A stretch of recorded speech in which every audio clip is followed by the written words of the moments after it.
Magandang araw po mga bossing, buwan na ng Hunyo pero patuloy po tayo sa pamimigay ng mga hot numbers araw-araw po. Palala po ay maging responsable tayo sa pagtaya, tumaya lang sa abot ng acting makakaya at bawal po ang bata. At ito na ang mga hot numbers natin sa araw na ito. Para sa pula ito ang mga clue guide numbers, dagdagan nyo ang mga clue numbers at para mabuo ang tatlong numero sa Swertres pumili sa mga berde para sa single digits at sa dilaw para sa double numbers at ang puti ay para sa S2 numbers. Ang mga clue numbers ay basihan nyo sa pagpili ng mga hot numbers. Maraming salamat sa pag-follow at pag-like and share sa mga videos. Araw-araw antabayan ang mga results mamayang 2L, 5L, 9L. Maraming salamat po. Buenos dias.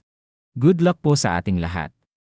Ang ganda ng araw nyo mga bossing, ito na po ang mga hot numbers natin sa araw na ito. Palala lang po, may mga kulay ang bawat set ng mga numero. Ang berde at asul ay para sa mga eskalera numbers at ang dilaw ay para sa mga double numbers at ang puti ay para sa S2 numbers. At tandaan nyo, bawat numero ay magkaiba ang mga set at kulay ang lalabas. Halimbawa, lalabas ang set ng dilaw sa araw na ito, kinabukasan malaki ang tsansa na kulay berde at asul ang lalabas kinabukasan. Tandaan at pag-aralan nang maagi ang mga set ng numero araw-araw at maari din nyong balikan ang naunang post ng mga numero para sa pagpili ng mga numerong tatayaan. Maraming salamat po.